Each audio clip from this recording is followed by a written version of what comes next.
Thank you so much Baljinder ji, आपने आमंत्रित किया आज। आपने अभी कहा कि 2015 से आप यहाँ फंक्शन करें, लेकिन 9 साल क्यों लगे मुझे बुलाने में? 9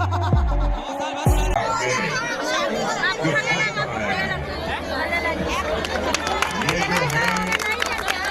ये ऊपर वाले के दूत हैं, ये उनके नुमाइंदे हैं, क्योंकि खुदा भगवान अल्लाह खुद नहीं आता, आप उन्हें देख नहीं सकते, लेकिन वो अपने नुमाइंदे भेजते हैं जनता की भलाई के लिए, जनता के उद्धार के लिए। तो आज का जो हमारा क्रिसमस का आज परमेश्वर उनकी जिंदगियों में वो आशीष देगा। आप पहले जैसे नहीं रहेंगे, आज के बाद बड़े छुटकारे होंगे, बड़ी तरक्कियां होंगी, बड़ी आशीष का डोर खोलेगा परमेश्वर। लेकिन आपको ये फैसला लेना आज कि पवित्र आत्मा ये क्रिसमस के दिन मैं आशीष को लेकर जाऊंगा और मेरे जीवन में बड़े बड़े छुटकारे होंगे। हो सकता है कह रहा कि आज आपकी लाइफ में हो सकता है कि आज आपकी लाइफ में कोई भी आशीष ना हो, लेकिन आज रात पवित्र आत्मा ने मुझसे कहा कि जितने लोग इस क्रिसमस पर आ रहे हैं उनसे जाकर कह देना कि आज आसमान का खुदा स्वर्ग से निकलेगा आपको आशीष देने के लिए, आज बंधन तोड़ने के लिए। और कहो परमेश्वर मैं विश्वास करता हूँ तू यहाँ पर है। बोलो परमेश्वर मैं विश्वास करता हूँ तू यहाँ पर है, मेरी जिंदगी में तू आशीष देगा। हमारे बीच में फिल्म एक्टर आ चुके हैं, जोर से ताड़ी बजाएंगे यीशु मसीह के नाम।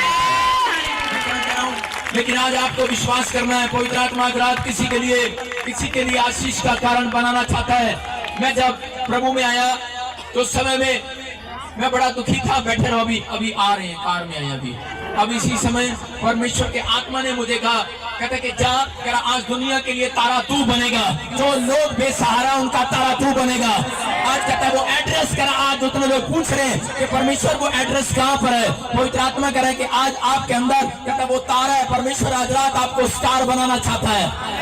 ये परमेश्वर है। मैं आपको बताऊं कि मैं प्रभु में जब मैं प्रभु में नहीं था, मैं एक पापी मनुष्य था और मैंने किसी व्यक्ति को मारा और मैं जेल चला गया। मैं आपको बता रहा हूं कि मैं 1.5 साल जेल के अंदर रहा, लेकिन मुझे नहीं पता था कि प्रभु यीशु मसीह कौन है।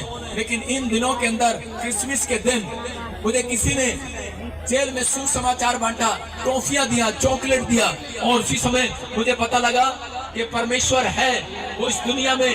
मैंने उस दिन एक फैसला लिया, मैंने कहा अगर परमेश्वर आप मेरी जिंदगी में काम करें, आप मुझे आज मैं तारा बनकर जाऊंगा, लोगों को तेरा एड्रेस बताया करूंगा, मैं लोगों को बताया करूंगा यीशु यहाँ है, मैं बनूंगा वो तारा। और उसी समय मुझे बाद में पता लगा मेरी माँ का नाम भी तारा है। थोड़े दिन के बाद मेरी समझ में आया, मैं आज तक मम्मी को बोलता था मम्मी मम्मी, कभी उसका नाम ढंग से पूछा ही नहीं। मेरी माँ का नाम है तारावती। परमेश्वर आज एक ऐसे व्यक्ति को ढूंढ रहा है, एक आज ऐसे भाई बहन को ढूंढ रहा है, कह रहा है कि जो आज दुनिया का कह रहा तारा बनना चाहता है, क्योंकि यीशु मसीह का तारा बनना चाहते हैं कि नहीं? मैं कह रहा स्टार बनना चाहते हैं कि नहीं? हमारे बीच में ये स्टार है, लेकिन परमेश्वर कहता है ये पूरी दुनिया के लिए, संसार के लिए, लेकिन हम कह रहा आत्मिकता के लिए स्वर्ग के तारे हैं हम यीशु मसीह के नाम में, हम किसी स्टार से कम नहीं है। तो दोस्तों इस बार की PVSM क्रिसमस मीटिंग में इन बॉलीवुड स्टारों के आने को लेकर आपका क्या कहना है, आप हमें कमेंट सेक्शन में जरूर बताएं। बाकी हमारे परमेश्वर सिर्फ छोटे और बड़ों का ही नहीं, नॉर्मल सी बात है, जो लोग नहीं जानते वो ऐसी ही बात करेंगे। हमारे परमेश्वर ने हमें शिक्षा दी है कि हमें शांत रहना है, किसी भी हालत में, किसी भी मुश्किलों में हमें अपना क्रोध जाहिर नहीं करना है, क्योंकि जब हम क्रोध कर देंगे तो हमारे साथ बहुत कुछ बुरा हो सकता है। परमेश्वर ने हमें शांति का परमेश्वर दिया है, क्योंकि हम लोग जब प्रार्थना सभाएं लगाते हैं, जब प्रार्थनाओं में जाते हैं, वहां पे हमें गुप्तों में जाके प्रार्थना करनी पड़ रही है। उसका मुख्य कारण क्या है, इस पे हमें गौर करना है। और क्यों ऐसा हो रहा है? क्योंकि हमारा परमेश्वर कोई ऐसा परमेश्वर नहीं है जिसे हम बोलने में शर्माएं। हमारा परमेश्वर ऐसा परमेश्वर नहीं है कि उसके कोई दाग है जिसे हम छुपा रहे हैं। हमारा परमेश्वर कोई ऐसा नहीं है जो कुछ अनर्थ कर कर रखा हुआ है कि हम उस वजह से आज गुप्त स्थानों में जाके प्रार्थना करते हैं। हमें प्रार्थना करनी है, हम दिल खोल के सबके लिए प्रार्थना कर सकते हैं। जब हम इस चीज को अपने अंदर डाल देंगे कि अपने पड़ोसी को बताते हुए हमें झिझक ना हो, हमें कोई खौफ ना हो। जब हम बंद कमरे में किसी चीज को करते हैं तो लोगों की शंका जाहिर होती है। हमें परमेश्वर की बातों को सुनना तो है, परंतु उसे बयां करना भी आना चाहिए। हमें क्लियर बताना आना चाहिए कि हम क्या करते हैं, कैसे करते हैं और क्यों करते हैं। हम किसके आदेश से करते हैं और किसके लिए करते हैं और इससे हमारा क्या फायदा है। जो लोगों को ये लगता है कि जहां पर चर्च बन जाती है, जहां पर जो 4 लोग प्रार्थना करने लग जाते हैं, वहां पर धर्म परिवर्तन होना शुरू हो जाता है। इन्हें इस चीज का खौफ इसलिए क्योंकि ये लोग खुद अभी तक अपने आप को क्लियर नहीं कर पा रहे कि ये लोग हैं क्या। क्योंकि जो धर्मांतरण की बात करते हैं ये इन्हीं के बीच में से है।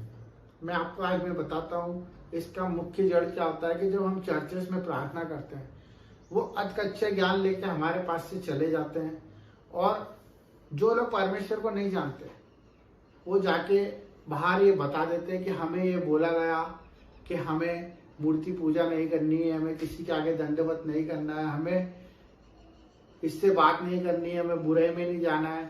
तो ये सब चीजों के उल्टा ही अर्थ लेकर वो लोग चले जाते हैं। तो मेरे भाई बहनों, मैं आपसे रिक्वेस्ट करूंगा कि इस समय में जो भी फादर हैं, चर्च है, पासवान है, जो लोग चर्च चला रहे हैं, उन्हें बेखौफ चर्च चलाने का अधिकार है। सरकार भी उन्हें रोक नहीं सकती, किसी भी तरह का उन्हें कोई प्रकोप उनके ऊपर कोई असर नहीं कर सकता, और वो ये खुद भी जानते हैं कि इस चीज का कोई असर नहीं होगा। परंतु मैं सिर्फ ये बताना चाहता हूँ कि जो लोग परमेश्वर के अधीन होना चाहते हैं, चर्च में आना चाहते हैं, उनसे सही रीति से शिक्षा दी जाए और उन्हें सबसे पहले ये चीज समझाई जाए कि आप अगर आ रहे हो तो अपनी मर्जी से आ रहे हो और अपनी मर्जी से हर एक काम कर रहे हो, और उन्हें ये क्लियर होना चाहिए कि हम जो कर रहे हैं उसमें कोई धर्म परिवर्तन नहीं हो रहा है, ना ही कोई गलत काम करवाया जा रहा है, ना ही उन पर कोई दबाव है, ना कोई प्रेशर है, ना कोई उनसे पैसे मांगे जा रहे हैं, ना ही कोई उनके खिलाफ कोई कदम उठाया जा रहा है, ना उनके परिवार से उन्हें अलग करा जा रहा है, और ना ही कोई उन्हें कोई चैरिटी कर रहा है, ना कोई उनको उल्टी शिक्षा दे रहा है। हमें कड़क स्वभाव में आके ये काम करना पड़ेगा, क्योंकि बहुत से ऐसे लोग हैं जो सिर्फ अपने फायदे के लिए चर्च में आते हैं, प्रार्थना सभाओं में जुड़ते हैं कि हमारा कल्याण हो जाए, हमारा फायदा हो जाए, और उस फायदे के चक्कर में जब उनका फायदा नहीं होता है तो वो उसको नया मोड़ देकर एक गलत धारणा पैदा कर देते हैं। मेरे बहुत से ऐसे प्रतिनिधि हैं, बहुत से ऐसे लोग हैं जिनको मैंने देखा है, मैं भी उनको बताया हूँ प्रभु के बारे में, और वो लोग चर्च गए भी सही है और उसके बाद उन्होंने उसको नई व्याख्या दी है कि वहां पर ऐसा ऐसा होता है, वहां पर वैसा वैसा, क्योंकि उनको पता ही नहीं है, क्योंकि उन लोगों ने परमेश्वर का स्वाद नहीं चखा है। मैं आप सबसे निवेदन करना चाहता हूँ, प्रार्थना करना चाहता हूँ कि आप लोग थोड़ा सा कड़क स्वभाव में आ जाएं, क्योंकि इन्हें लगता है कि परमेश्वर ने हमें सिर्फ शांत स्वभाव दिया, सहन करने की ताकत दी है और हमें सिर्फ चुप रहने का आदेश दिया। ऐसा नहीं है। हमें सच के लिए प्रभु ने बोलने के लिए कहा है कि हम सच बोलने से ना घबराएं। हमें अच्छे लोगों की संगति में रहना है। हमारा परमेश्वर कहता है कि हमें ज्यादा लोगों से कोई मतलब नहीं है, हमें सिर्फ एक आत्मा जो परमेश्वर को जान पाए, हम उस तक पहुंच पाए। तो हमें ना ही कोई ऐसा कदम उठाना है जिससे हमारे परमेश्वर की बुराई हो, और ना ही कोई ऐसे चर्चों में, स्कूलों में जो वाद विवाद होते हैं उससे हमें नजरअंदाज करना है। हमें बाकायदा उस पर अपनी प्रतिक्रिया देनी है, उससे क्लियर करना है, जस्टिफाई करना है, क्योंकि ये आपके साथ भी हो रहा है। आपको भी पता है कि आज आप जहाँ जहाँ प्रार्थना सभा करते हैं वहां पे उससे एक अलग ही नाम दे दिया जाता है कि वहां पर कुछ गलत शिक्षा दी जा रही है। तो इस चीज के ऊपर गौर करें। सभी से निवेदन है, अपने भाइयों से, अपने प्रार्थना करने वालों से और सभी प्रेमी जीवों से कि अपनी प्रभु की आत्मा को प्रबल करें और चोड़ में प्रभु का बात रखें। किसी से डरने की कोई जरूरत नहीं है। जब हम गुप्त स्थानों में प्रार्थना करेंगे तो लोगों को शंका पैदा होगी। हम क्लियरिटी से बाहर आके चोड़ में प्रार्थना करना चालू करें। ये मेरी आत्मा कहती है।